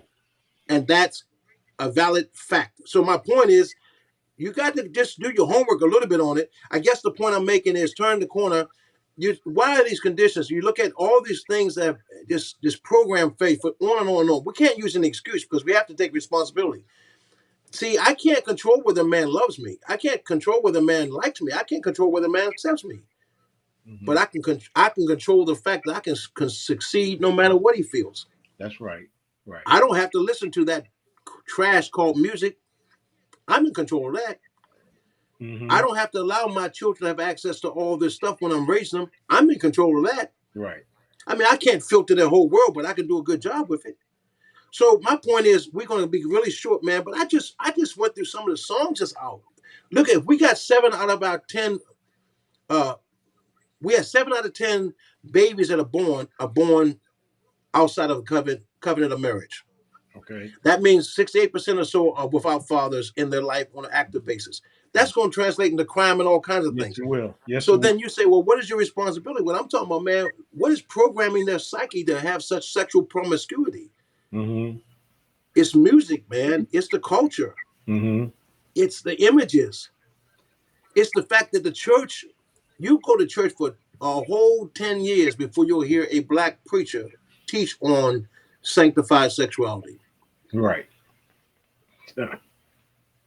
You'd be hard pressed to find elder women teaching younger women how to be chaste or they don't fornicate. No. How do I deal with this pressure, this culture? How do I deal with this? How do I It ain't happening no more, Doc. See, the thing is, we're going backwards, honestly, in that regard. In 1960, we had 60% of our families with a man in it. 60%. Mm-hmm. Here we are in 2020, we got about 30%. Wow. Now, what changed? What changed was the fact that government programs basically made it so if a person needed some government subsidy, you couldn't have it if the man was in the house. Right. So it encouraged the destruction of the black family. Mm-hmm. And I mean, that's too much to go into, man. So that's why I said you have these different titles. I'm not a Democrat. I'm not a Republican. Mm-hmm. I think both of them are term life. We need a whole life policy. There you go. You know, I think both of them, the left wing and the right wing, think of an eagle. An eagle can't fly with one wing, Doc. Right.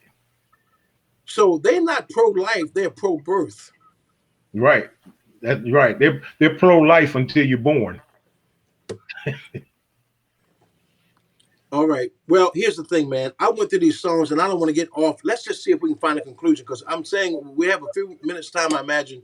And I just want to say, how do we change? I was on a program for a phenomenal white brother the other day. His name is Bishop Rick Hawkins. Has a great church. And he wanted to talk about it. And I've seen so many white pastors stepping up. I had an inbox my white pastors. They said, I admire you so much, man of God. What can we do? How do we approach this? And I really do mean this, not in a patronizing way, but I mean this sincerely. Some of my best friends have always been white. Mm-hmm. And some of my greatest supporters and members have been white. Mm-hmm.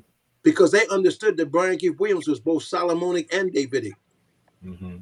The problem I have is when they don't want you to be Davidic. They don't want you to be the man. They want you to be the cruise ship, not the battleship. Right. There you go. But you have to understand, he came unto his own. And Daniel said, I was praying, confessing the sins of myself and my people. He didn't say just himself, but his own people. Mm-hmm. Now, when I say my people, I mean it two ways or three ways. I mean it as an American. I am an American. So when I confess sins, I confess the sins of America. I mean it as a black man. Mm-hmm. I'm a man of color. I confess sins of my people as black people. And then I mean that as a child of God, a Christian, a born again, filled with the Holy Spirit, man of God. I'm confessing the sins of the church. You can't stop with one of those. Right. You can't all of a sudden say, you people. When you stand before God, you can't even say Father without saying ow. That's it. The cross doesn't just go up, it goes out. That's it. So the thing I would say, man, if you really want to see the end of this, not only in your pulpit, but in your picnic, have a brother, have a sister, have a family, not just your church folk. I'm talking about, man, make it intentional. I had white pastors inviting me to their church when they had many, many black members and white members to come and do a seminar called Healing Streams. This was back in the 90s, Healing Streams, when the waters were healed. And you know what one white lady said to her pastor? She said, he act like we supposed to be feeling guilty for what somebody did years ago. And I was like, no, I'm not trying to. No, I'm not. I'm not doing that at all. I'm saying, understand this was done and the blood of Abel cries from the ground. That's it. This was swept under the carpet and that's why it keeps tripping people up. You think this is a sleeping dog, you want to let it lie. But the fact is, sleeping dogs wake up to bite you. So when a black becomes educated and realize what was done to him and his people, he becomes militant. And if he doesn't have the right upbringing, you better thank God for people like me because he will become a leader that may turn violent. All right? So you might want to just chill and thank God there are people like you and I, Bishop, that are on here that are promoting peace and that are calling it like it is.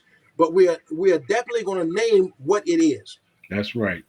That's right. So I'm going to give you all peace in your pulpit, in your picnic, in your practice, in your pursuit, in your philosophy. Realize if we want to heal this from the white standpoint, you're incomplete without us. Don't just care about our finance, but also our families. And let me say this to you. Do what the scripture says. It says, walketh, sitteth, standeth in Psalm 1, right? Walk with us. You say, what good can walking do? I'll tell you what it does. What you do on earth affects things in the heavens. We walk upon high places. You may be walking, but he told Moses, every piece of ground you walk on, I'm going to give it to you. So when you walk like a prophetic gesture. It's beyond the black thing. I'm going to walk with you. You know why I'm going to walk with you? Because we're in this together. because you're part of the body. I'm part of the body. So walk with Mhm. us to the state house. Walk with us to the courthouse. Walk with us, then stand with us, Mhm. understanding that what affects one directly affects all indirectly. Yeah. Number three, sit where we sit. That's what Ezekiel did. Sit where we sit and get over your Jonah complex. Mhm. Because the Jonah complex was he was afraid to prophesy to black folk because he knew that they would repent and they would be spared. And he didn't want to do it because he knew that the Ninevites were from a city founded by Nimrod, who was a son of Cush, who was a person of color. Uh-huh. So he had to get delivered from his latent racism that was disguised as nationalism. And knew the bad thing about it, when he said, Lord, it's enough, take my life, because he said, I knew you would forgive them when they asked for forgiveness. After that, we don't hear from Jonah anymore. He aborted his own ministry because the hour he should have been glad to see people repent. Wow. But his concern about his own nation, his own protected, vested interests, and what people would say about him for going there preaching deliverance to these Ninevites, the flack he would take in his own circles made him say, it's enough, oh Lord, take my life. And God said, no, I'm going to take your life, but you will never be heard from again. Wow. And to the black brothers, I'm going to say it quite simple, man. We got to call our own people to account.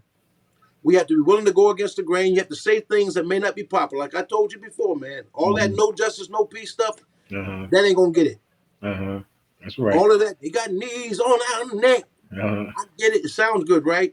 Mhm. It sounds good. Let's go deeper than that. Let's go a little deeper than that. Yeah. Because we've had knees on the neck of people ourselves.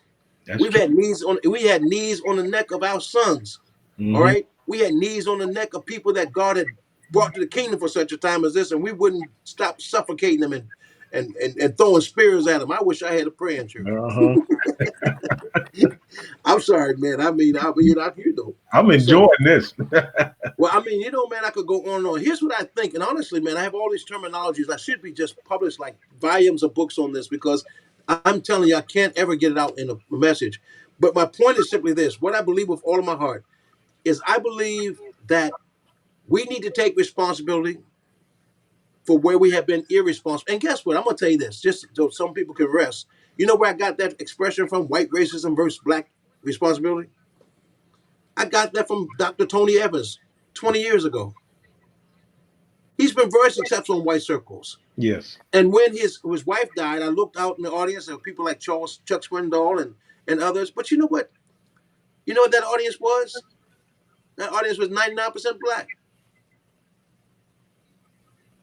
So Mm-hmm. he was held up for years like the good Negro. Mm. But he called the nation to account back then. Mm-hmm. You feel me? Yes, sir. So what happens is it's almost like you got to go on record with one statement you make about it, and then you played. What I'm trying to say. You do one video, and all of a sudden that makes up for 25 years of saying nothing. No, you want to have to faith without works is dead. That's right. Don't just join a person's church of color and think you feel good about yourself.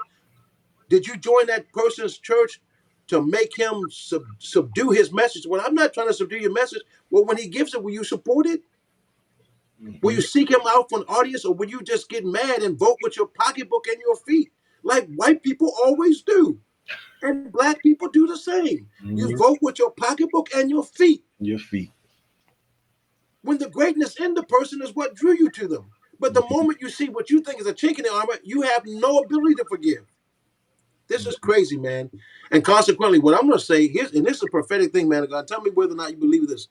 But the pandemic took us into our houses, right? Right.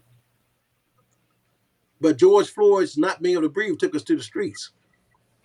I think these are three paradigms shifted right in front of our eyes. I think we need to do all three, because the early church met in the temple and house to house, and they went out on the streets. 95% of Jesus' miracles were not in the church. Come on, bro. Am I right, Bishop? And If you I see were, what's happening. Let me tell you what's happening to you right now. I'm going to tell you what I see on you.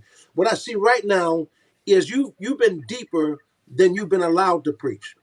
You saw things on levels that you couldn't go to for fear of the fact they wouldn't know where you were coming from. mm-hmm. And you're not a troublemaker. You're not the kind of guy that's just going to go against the grain. You're bold now. I don't know nothing about you. I'm telling you what I perceive. All right. So you would not go against the grain. You ain't trying to just ruffle no feathers. You're bold. You stand up. You're loyalist. You got someone's back. You got their back. You Yeah. can hear the worst thing about them. You still got their back. You don't talk out of both sides of your mouth. You're genuine. You're bona fide. You're authentic. I know this from discernment. All right. But here's the thing. You have bled. There are times you went into your car after you preached and you wanted to just go drive off a cliff somewhere. It wasn't because you didn't preach good. It wasn't because the church wasn't packed. It wasn't because the offering wasn't sufficient. It wasn't because somebody didn't get delivered. But after all of that, it was like, who's going to minister to me? Because the reality wasn't sin in your life. It was the fact you were carrying a burden that had no room for expression and no one understood it. And you said, I don't want to do this anymore. And it wasn't because you were mad with God. You were like Jeremiah. I'm not going to preach anymore. I'm tired of this because I can't deliver my people because you won't let me. You want me to keep on hollering and hooping, and I can't deliver you, white person, because you think I'm some angry black guy and you don't know my heart for God. So, Lord, later for all y'all, I'm going to go make me some money. I'm going to go do something on the ocean and let y'all have your trip. And this is what the whole generation has done. They haven't entered into 30 years of madness like you and I suffered. And they're saying, forget it. I'm not even going to fool with these folks because they ain't doing nothing. And then when folks are doing it, it's almost like a hustle. Or then when they get up, they want to keep on blaming people. See, the white man's problem, he plays the shame game. The black man's problem, he played the blame game. So we're going to blame the white man, and there's some blame need to be. And black folks need to be ashamed of some stuff. Yes, I get it. But man, it ain't no time for blame or shame. It's time for the name. Whosoever calls on the name of the Lord. It's time to stand shoulder to shoulder. Amen. I'm hurting, you're hurting. We're in this together, Doc. I'm telling you, man, we're in this together. And warfare, you don't worry about whether the person is black or white. You worry about whether them bullets going in the other direction. You Yes. feel me? Yes. Yes. So all I'm saying, man, I see you, and I'm telling you, this is a new day for you, and and you're coming through almost like what I see. And this is nothing that you haven't heard or don't know, but it's almost like I see a cocoon, and I see it unraveling in the spirit. I see you coming out. It couldn't open earlier because had it opened earlier or someone opened it for you, what would have happened? Your wings would not have developed. But the Lord wants you to know that though you have gone through and are in the presently going through some periods where it doesn't seem to be that light, but God says, you know what? You're coming out of this thing and you're going to spread your wings, and there's going to be a beautiful tapestry in your spirit. There's going to be strength and gentleness. There's going to be toughness and tenderness.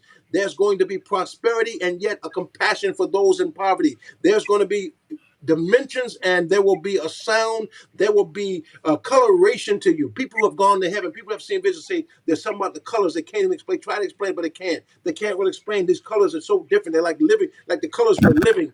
And I'm telling you, there'll be something coming out of you that will be living. It'll be like a river of life.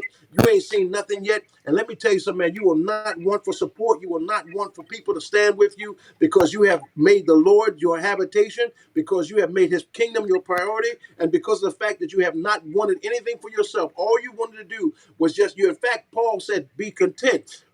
Godliness for contentment is great gain. Having food and raiment, be content. And I hear the Lord saying that this servant of mine has been content even with food and raiment. You never were trying to get rich. You were never trying to take advantage of the people. And the Lord will bless you. And you will have white support and black support and Hispanic support and rich support and people that don't have much support. And you'll have support from people that understand and people that need to be taught. You'll have support on both things. God is getting ready to change the paradigm. He's getting ready to literally shift things. I even see in the vision right now like a walls of the church opening.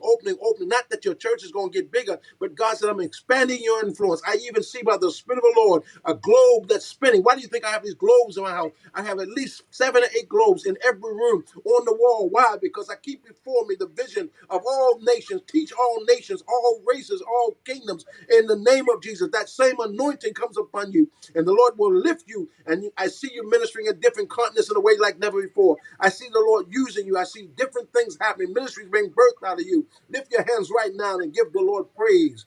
Give the Lord praise, man of God. Give the Lord praise. Hallelujah. Hallelujah. God, I Bless thank his wonderful name. Whew, my God. God, I thank you. My God. God, I thank you. My God. I don't know what to say. I don't know. This has been a show. I'm gonna tell you, it's not even a show. It's just been an experience, Apostle. I told my wife earlier this evening, I said, you don't know him. I said, I just met him. I heard of him, but I just met him personally. I said, but I agreed to do the show because I liked him. I said I liked him. It was something about his spirit that I bore witness with him. When I talked to him, I knew why I liked him. And she was nodding her head. I said, I like, and you know what I told her? I said, I think I liked him. Don't take this wrong, because I heard me in him. Mhm. I saw a man who'd been hurt in life too, Mhm. had gone through some pains too. Mhm. Because when you've gone through that, I saw something on Facebook, man, that moved me to tears. I actually started crying today. There's a little child, he had a bat, and there was what it looked like a pinata. It's a little figurine, like made of paper mache or whatever. And he was trying to hit, they were teaching him how to bust it open, I guess. And he was hitting it kind of soft on the head, and it wasn't really affecting it. And all of a sudden, he just gave the bat to his mom, I guess, and he went and hugged the paper mache and just hugged. In other words, I don't want to hurt you. Mhm. But he didn't understand there's candy and things in it. He didn't understand that. Like, why am I hitting him? And I Mhm. said to myself, man, this thing right now, the president of the United States ought to tweet this. This is the kind of thing that can change hearts, man. Yeah. This little kid, like, this is how innocent. That's kind of what I'm saying about you. Like, there's nothing in you to hurt nobody. You've been hurt and will take hurt before you hurt. You even get called names in the spirit, the devil in your ear telling you, you punk, you punk, you punk, you know, you need to do this, you need to get them back, and you won't do it. You won't do it. And I see, and I'm just telling you, man, it's like nothing on you is materialistic. Nothing on you. They should support you. They should support you because there's nothing on you materialistic. Ain't no hype with you. You don't have to come on here every day, man. You know how much work that is? If anybody try to do that once a day and see how much work that is, that's a lot of work. You don't even have a life. You can't even plan your life like a normal person. And ain't nobody paying you to do it. Yeah. So when people give an offering, thank God, because not that many give. We have it tonight. We'll probably have 1,000, 2,000, maybe to watch it before it's over. And I promise you, out of all of them, and it's not because they have to, but maybe 5 or 10 will give, or 15 at the most. And not that many give that much. So people got all this stuff going on, thinking pastors are getting all this money. They have no clue. But yet, you know what? Man of God, here's the difference. When God gives you support, which is what I'm praying and prophesying over you. I mean, show enough support. It's not based upon your performance. It ain't based upon whether you preach good. It ain't based upon whether or not you're a professional. I listen to you, man. You're 100% on top of it. You're a professional. You're productive. You're prophetic. You're anointed, and you're kind. You let me talk and talk and talk, and you almost make me feel good about myself so much because of the fact that you really are honored to have me. That makes me feel good because you know how many people have not been honored to have me. You know how many people prostituted my gift. You know how many people didn't care about me when I went through my ordeal, man? You understand? So for me, it's never been a white, black thing, Doc. When you're hurting, you don't care if a person's white or black. I'm gonna give you an example. I was going through my ordeal some years ago. My next door neighbor, 2 houses down the street. My next door neighbor. Anyway, he lost his job. That's what it was. He lost his job. And he was feeling so bad because he's 58 years old, man. And what you gonna do when you're 58 and you lost your job? And Mhm. I could see the despair in his face, and he didn't know how he was gonna make it. And I was hurting too. But I went out and I bought him a card. This is a white man. And I bought him a card, and I wrote a little story in there about a snail was climbing up a tree and a worm was coming down. And the worm says to the snail, said, if I was you, I wouldn't waste my time. There are no nuts up there. And the snail looks at the worm and says, well, there will be by the time I get there. And I put a little hashtag on it, keep climbing. His name was Skip. I said, keep climbing, Skip. And I put a $50 bill in there. Mhm. This is a grown white man, 58 years old, who didn't even know Jesus. I Mhm. didn't preach. I didn't read John 3:16 says, you need to give your life to God. The Bible says if you so. I didn't go there. I put $50 in and told him, keep on climbing, man. Yes. I was there when he opened the letter, opened the card. Mhm. This white man was so speechless. This is how you solve that white racism. He was so speechless. And the tears, when you see a grown man cry, Mhm. he turned to me. He said, really? He said, no one's ever given me anything. Why are you doing this? I said, because I love you.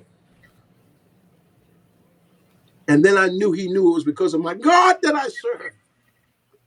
That he watched my God in my life. He watched my life because wasn't nobody coming out of my house. Wasn't nobody coming out of my house. And I know he knew that. And he told me about a week later, he made a joke. He said, man, my wife didn't believe a man gave me that. She said, what woman gave you that? I told him, it's not it's him up the street. He said, would you please tell my wife it was you? She said, ain't nobody ever done nothing for him. I said, well, I didn't want to get you in trouble, man. But that's what I mean, man. It's that's you. You know what I mean? Yes, yes. I found a little cat when I was hurting real bad, man. I found a little cat one day. I was going to the store and this is about 5 years ago. I was hurting, Doc. I was by myself. And I ain't never liked no cats, right? The little cat looked like he was hungry. He was purring. I went in the store, man. I got him some cat food. My wife and I, we were seeing each other. We weren't officially a couple. And so she saw the cat and I saw the cat. We fed the cat and the cat wouldn't leave us. I went in the store, came back, the cat was waiting for me. I don't know, man. He didn't look like he was unkept. I didn't know if he had any kind of disease. I took a chance. Like to scare me to death when he opened the fangs. Like I didn't know what he was doing. But anyway, the point is, I wind up taking him to the thing the next day, and he found out he had a chip on him, so his owners came and claimed him. But I named him for that brief time I had him. You know what I named him? I think it was Sovereignty. All right. Because it was God's sovereign will for me to find him. That little cat was on God's heart. And I understood that cat sitting there by himself wanting something to eat. Yes. That cat had been around a lot of people in his life, but that night he's by himself. He just needed one person to show him some love. And that's how it is in ministry sometimes. Everybody sees you in the multitude, but Doc, they don't know that these preachers that kill themselves, they don't kill themselves in the sanctuary around the crowds and cheering. They kill themselves when they're by themselves. They killed themselves when they got finished doing and giving and preaching a wonderful sermon. Everybody told them how great they were. But deep down within, man, they feel like their life is over. And they can't see beyond it, you know? And that's what I'm saying. I know every white pastor I know, if he knew a black brother was going through that, he would stop and try to help him. That's the mindset they have to keep. The black brothers have to do that. We have it naturally almost. We would help whites. We don't care. We don't care. We just like that as a people. We forgive you for sin. We get over it. And please, if you were black, you would understand we don't have issues with forgiving people. We forgive you. We forgive mayors that got caught in hotels smoking crack with a girl. We forgive Bill Clinton. We forgive people, man. We allow you to that's just our culture. We forgive you. We may talk about you a little bit at first, but we're going to forgive you after a while. But black folks, that's how we've been trained. We trained to forgive. You know what Benny Hinn said the other day? We still on that subject, man of God. He said, all of my years, of all the thousands of employees I've had, in all 45 to 50 years of my ministry, he said, I've been betrayed, but I have never once been betrayed by a black person. I told him, yeah, because he said, I'm telling you, I've been betrayed, but it was never a black person, meaning that the ones who were loyal to him weren't even the same complexion. We were trained that way. So what I'm saying to my white brethren, I know if I was hurting, you would come get me. I know you would feed me, but I am my people. I am George Floyd. That's me. George Floyd is me. That's me. That's who I love. You understand me? So you can't love me and not love him. That's what we're trying to tell you, man. That's our uncle. That's our cousin. That's our brother. That's our nephew. That's right. That's right. You see the bottom of it. We see our cousin that we grew up with and played ball with. We don't see the guy that got strung out on dope when he got messed up because of the way society and all the stuff he went through and bad breaks and couldn't get a break and went to jail. Now he got a record, can't get this, can't get that. Now he got a job, it's no good. Now he's on unemployment. He can't get unemployment. Now he can't vote, he can't do this and all this stuff. And now he feels a failure and he got children by a couple girls and he drops out altogether because they can't get no money if he's there. And not only that, but he don't feel good about himself. And then sometimes it gets into black on black crime and stuff because of, as the guy said, the conditions. The conditions. And the drugs make you do stuff out of your head. Yes, sir. So, my God, thank you, man, for having me. Man, I thank you for I'm telling you, I'm just speechless. The volume went out. I'm And the drugs make you do stuff out of your head. I'm just speechless. So, my God, thank you, man, for having me. Man, I thank you. I'm speechless. I mean, I've never, all the shows that we've done, I've never been broken down like this, to where God just spoke to me on a platform when I tried to set up for God to speak to everyone else. And so you have touched my heart tonight like never before. And this is perhaps the most memorable show that we've ever done. And I thank you from the bottom of my heart. I thank you so much. Hopefully we'll get you to come back in the future and we can finish this or start something else and talk again because you have, I do not mind just sitting at your feet and gleaning from you. Amen. Yes, sir. So Thank you. thank you so much, Apostle. Thank you so much. And I just don't know what to say. Normally I have a nice little thing, but man, my heart is just so, I'm trying to hold together from having to get a tissue, but my heart is just overwhelmed with the God in me. All right. Yeah. Something happened to the volume. I'm listening to you through my phone. Oh, okay. All right. Well, would you like to say something before we leave, or?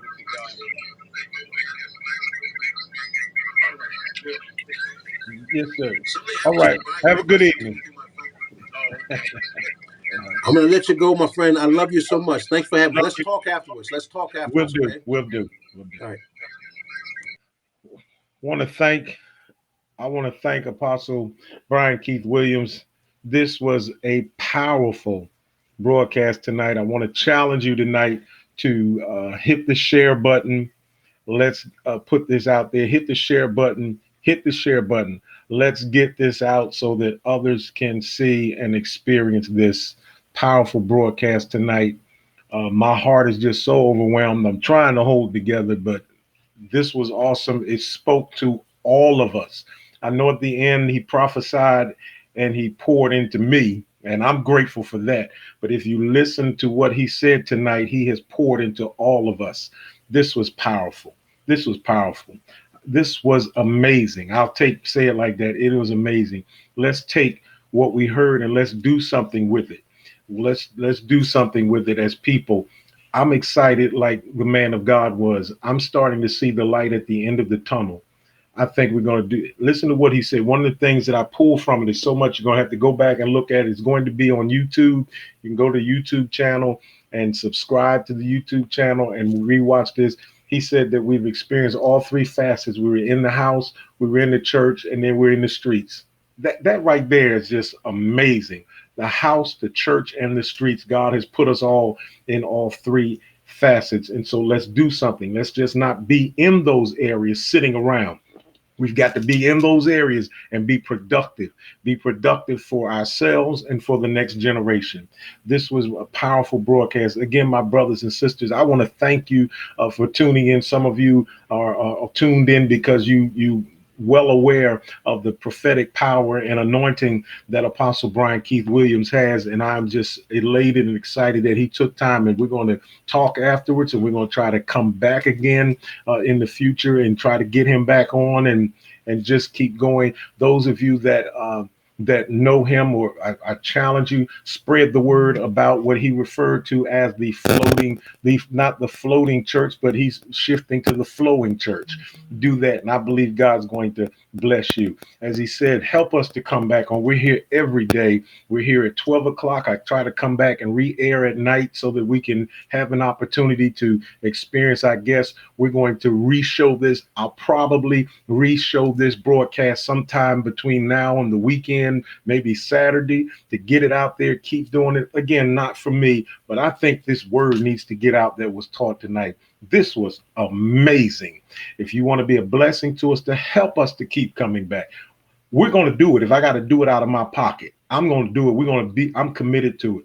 If you want to help, Cash App is Eagle Austin, no S, Eagle Austin. If you want to be a blessing to Apostle Williams, go to PayPal, and his email address is briankiethwilliams.org. Be a blessing to the man of God. I'm so happy that my friend came on tonight. Listen, before we go, every night I challenge you to share this broadcast, but every night before we leave, I ask everyone the same question every night.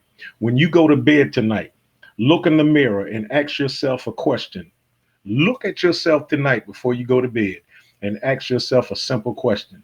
Did I do something today to work toward my purpose and my destiny? Or did I just waste another day? Don't you waste another day, my friend. Get busy doing the master's work that he called you and birthed you to do. Remember, I love you, and there's nothing you can do about it. You have a wonderful rest of the night, and we'll see you tomorrow, 6 o'clock p.m. I have 3 guests coming on. Dartez Wright, young man and 31 years old. I have Apostle Stephen Gardner from Phoenix, Arizona, and I have Dr. Thomas Brown, who was in the civil rights movement, who walked with, who knew and experienced personally sitting down at the table with Dr. King and Stokely Carmichael. We're going to talk about this subject again tomorrow with 3 guests. We're going to have a panel discussion of a young man, I guess a middle age, and then one of our seniors. We're going to hit it from all 3 perspectives on tomorrow. I'll see you right here tomorrow.